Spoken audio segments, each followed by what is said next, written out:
This is Vigalantee from ReasonForRhymes.com and also Your Black World. And on the line right now I have, I'm talking about you name it, Charlie can do it. I got, from Random Acts of Charlie, I got Charlie on the line with me. Let people know what's up, my sister. Hey, how's everybody? It's hot in New York. I know it is. But, hey, your body of work is hot, too, and your new stuff is hot. So I guess we all go together. Charlie's on fire. Hey, so let's just get right down to it. Let's get down. Let people know where you're from, sister. I'm from Jersey City, New Jersey, and I'm a singer-songwriter producer. I've written songs for Melanie Fiona, for Rihanna, and very soon you'll be able to hear my stuff. Actually, you can hear some of my stuff right now on YouTube, on my website. So I'm just excited about everybody hearing my voice finally. No doubt. So how do it feel to know that you participated in some platinum hits, some #1 hits, and what do that feel like as and separate me as an artist? I know the ultimate high is you're doing it, but to see somebody else take something that you created and go with it, is it a mixed feeling or is it just it does not matter, your work is out there? No, it's a beautiful feeling all around. You know, it's really nice to create, a body of work and then have another artist interpret it in their way and listen to, how they stylize it. So, no, it's great all around, and I think it's amazing to be able to, write these lyrics and then have other people, like I said, interpret them and then, listen to these lyrics. So it's great. I love it when other artists cut my song. I love it. No doubt. So, how was it working with Rihanna? Giving that song to them and so they'll say, did she sing it like you wanted to sing? So sometimes you run into that type of situation where somebody might take it, and so the songs that you give to other artists, the way you wrote it, did it come out the way you wrote it? I loved Rihanna's rendition of Final Goodbye. I thought it was absolutely beautiful. Like I said, in the last question, I just think it's always so interesting to hear how an artist is going to bring your song across, bring your lyrics across. So I'm a pretty open person.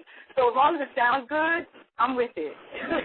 No doubt. It definitely sounds good, and it definitely did well. So, by you doing stuff on the international scene, how was that? Like when you was doing music on the international scene, you did for this Japanese superstar. Link, what's it? Miss Coda. Yes, Kumi How was Koda, that? Yes. Yeah. It's such an interesting experience. You write these lyrics and they're in English, and then all of a sudden your lyrics are being translated to another language. In this case, it was translated to Japanese. It's just so interesting to hear the same melody, some of the same little riffs and nuances that I may do on the demo, but then sung in a whole other language. That is the coolest thing.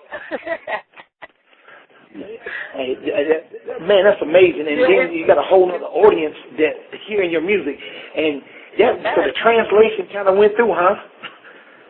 Yeah, the translation goes through.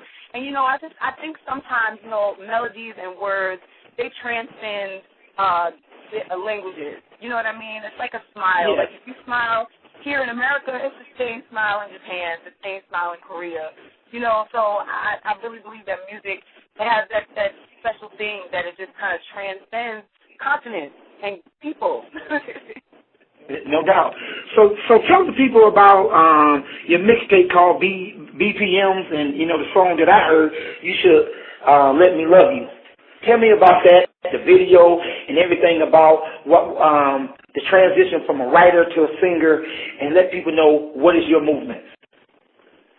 I think it's so exciting right now. This is such an exciting time in my life because it is a transition from songwriter to artist, but it's never really been a transition for me. I've always been an artist. It's just now that the world is finally getting to hear my voice. I'm really excited about that. I put together a collection of songs called BPMs, Beats Per Minute, and this mixtape is just a collection of things that I've been experiencing my whole entire life, as a songwriter, as an artist.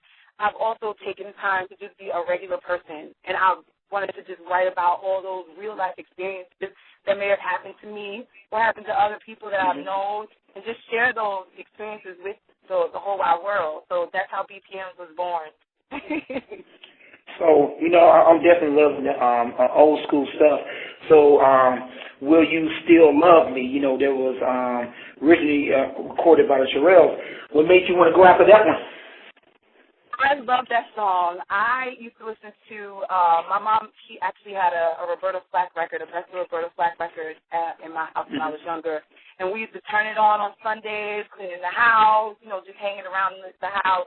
And this song would come on, and it would just always just grab me. I just love that song, something about that particular song. And it was that version that actually moved me to want to record it, now. I'm like, I think that would be a perfect song to record. I feel like it could really bridge the gap. This song will really bridge the gap between the older generation and the younger generation and everyone in between. Exactly. Music like that do transcend, because back then, the lyrics and everything was real. So it's good to see that you are staying within who you are. Because to me, good music is good music no matter what. Like, My Girl is still My Girl no matter what year it came out. That's right. Absolutely. Okay. So being a young black woman, that's in an industry that's pretty much male dominated. How did you maneuver yourself around from being a writer, being a singer, and other things in there? Was it easy getting in the door to get your music heard and come out there, or did you have to fight and go through the hustle and grind to get yourself out there? Well, being a woman, you always have to, basically, keep your feet planted on the ground and, hold back to your integrity, because, this is an industry where, people can take advantage of you. They can take advantage of your emotions, your physical, all of that. So you just have to, come in with, okay, this is how I'm going to do things, a very business mindset. You have to be able to separate your business from your personal, and don't let your personal get in the way of getting your business done. I think for anyone as an artist or as a songwriter in this industry, whether you're male or female, it's difficult. You just have to just stay fast, and you have to believe that, if this is a career that you want to go after, just go after it. Don't take no for an answer. Just keep focused, run your race, and just get to your finish line, wherever that may be. No doubt. So tell me, with this BPMs out, what do you expect for it to do? And would this lead to a full-fledged album or sorts, or would you keep just doing the route that you're doing now? I am just really excited for people to hear this music. I want people to love it. I want people to get into it. It is a segue into a full-fledged album. This is an introduction. I want people to say, oh, okay, I see where this girl is going. I love this music. These videos are fire. And I just want to really get everybody's appetite just ready for a full-fledged album. So that's exactly what I'm doing here. And I think you're ready, sister. Like I say, instantly, you definitely got the voice, and you definitely got the lyrics. And I think you're going. I'm glad to be interviewing you now. So hey, I can say, hey, I ran into Charlie first. Oh my goodness! Thank you so much. I'm being honest. And I like the name Random Acts of Charlie. Tell me how that came about. Random Acts of Charlie.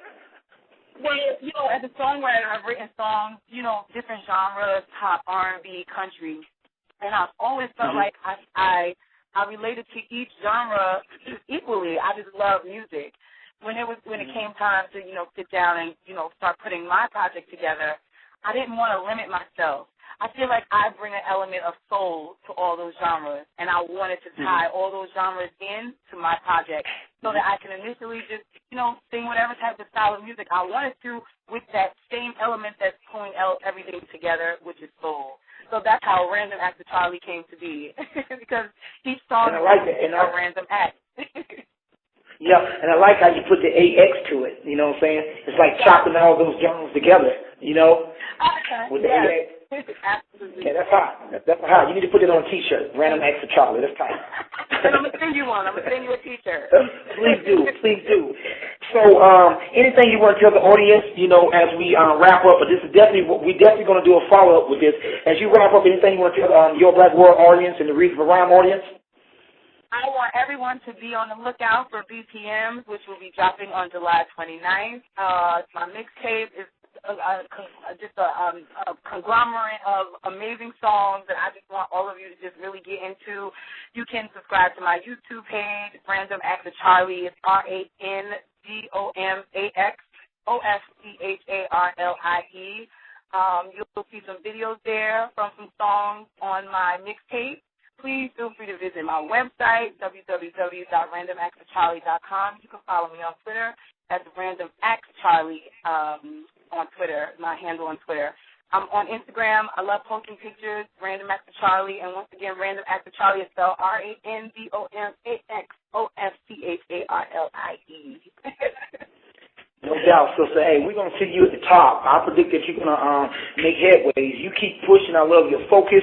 I love how you're doing things. And I just want you to know that we support you, and you'll be a good representation of the younger girls that's out there trying to make it, that they can make it with, like you say, perseverance. So we're glad to have you on Your Black World, and we're going to continue pushing this. This has been Vigalantee for ReasonForRhymes.com and Your Black World, the Random Acts of Charlie, BPM.